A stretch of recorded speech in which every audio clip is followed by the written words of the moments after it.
এখানে আজকে হচ্ছে আমাদের যে শহর বাড়ি হচ্ছে বৃক্ষরোপণ কর্মসূচি হচ্ছে। তারপরে বিকাল 4টা থেকে হচ্ছে আমাদের সাংস্কৃতিক অনুষ্ঠান আছে, বাউল মেলা, বাউল আসন হবে। আর সন্ধ্যায় হচ্ছে আমাদের মিউজিক হিলিং মেডিটেশন হবে, যেটা হচ্ছে কি আমরা সবাই মিলে চাইলে ধ্যান করতে পারবো। সেটা হচ্ছে বর্ষার শেষের দিকে হচ্ছে আমরা সেটা একটা অ্যাক্টিভিটিস রাখলাম শহর বাড়িতে। আমরা সবাই যারা সহকর্মী আছি সবাই মিলে আজকে গাছ রোপণ করছি আর কি। ও ওই ভিতরে না? হ্যাঁ, আমাদের হ্যাঁ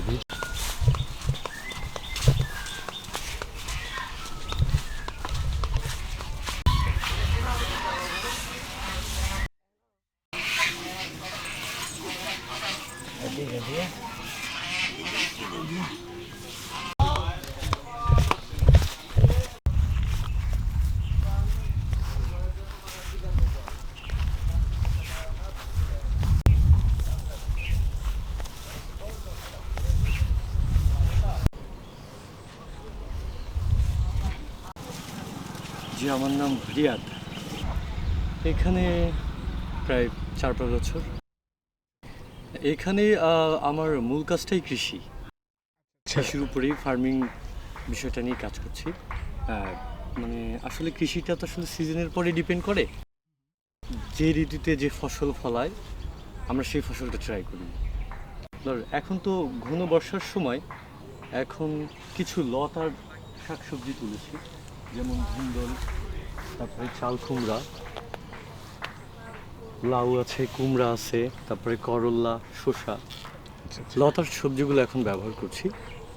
আর আমরা আরেকটা কথা বলে রাখি, আমরা যে প্রসেসে চাষটা করি সেটা একটু ডিফারেন্ট। আমাদের আদি যে আগে একটা প্যাটার্নে যে আমরা চাষ করতো, যখন এই ধরনের কীটনাশক বলেন, সার, রাসায়নিক যে সারগুলো যখন ছিল না, তখনও তো আমাদের চাষ হতো। তো আমরা ওই জায়গাটায় ফিরে যাওয়ার চেষ্টা করতেছি আসলে, অর্গানিক উপায়ে আসলে চাষ করার। এটা আমাদের মেইন টার্গেট আসলে। আসলে আপনি যখন রাসায়নিক সার এবং ওই ধরনের সার যখন আপনি ইউজ করবেন, কেমিক্যাল টাইপের, হয়তো ওই সবজিগুলো খুব চকচকে হবে, অনেক বড় হবে, কিন্তু ওটায় কখনো ওই স্বাদ বা ওই পুষ্টি, ওই বিষয়টা থাকবে না। এখন আমরা যে প্রসেসে, যেমন আমরা ব্যবহার করছি গোবর, তারপরে শাকসবজি পচিয়ে এক ধরনের সার তৈরি করা হয়, কম্পোস্ট, ওটা ব্যবহার করি। তো সেক্ষেত্রে হবে কি, আপনার সাইজে একটু ছোট হবে, কিন্তু সেটা সুস্বাদু থাকবে এবং সেটার পুষ্টিগুণও থাকবে।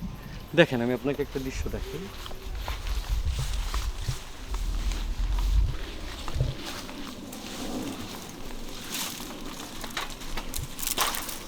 এখানে যে শসাটা আছে, এটা হয়তো সার দিলে আরও অনেক বড় হতো, হ্যাঁ, কিন্তু আমি ওই ধরনের সার ওকে দেই নাই। ন্যাচারালি যতটুকু করা যায় হোক, এইটুকুই হোক। আমরা কম খাই কিন্তু পিওরটা খাই। আর অনেক প্ল্যান আছে আসলে, বর্ষাটা গেলেই আমি আরও অন্য সবজি শুরু করব। যেমন শীতকালীন সবজি আছে, ফুলকপি, বাঁধাকপি, তারপরে শীতকালীন অনেক শাকসবজি তৈরি করা যায়। সেটা আমরা চেষ্টা করতেছি, দেশীয় বীজ সংরক্ষণের একটা আছে, চেষ্টা করি আমরা এখানকার লোকাল যে দেশীয় বীজগুলো, ওগুলো কালেক্ট করছি, ওগুলো দিয়ে দেশীয় যাতে আমাদের কোম্পানির কাছে আমাদের সিডগুলো বেশিরভাগ চলে গিয়েছে। এক্ষেত্রে একটা বড় প্রবলেম হয়েছে যে আপনার আমাদের দেশীয় যে বীজের যে পাওয়ারটা, ওটা একদম স্থূল হয়ে গেছে। এখন আমরা চেষ্টা করতেছি দেশীয় বীজগুলো কালেকশন করার এবং সেগুলো দিয়ে চাষ করার। হ্যাঁ, এখানে লোকাল যারা চাষবাস করতেছে তারা বেশিরভাগ লক্ষ্য করলাম যে তারা রাসায়নিক সারের উপর ডিপেন্ডেন্ট। তো সেক্ষেত্রে আমরা যেটা করছি, আমরা অনেক সময় এখানে সেমিনার করি।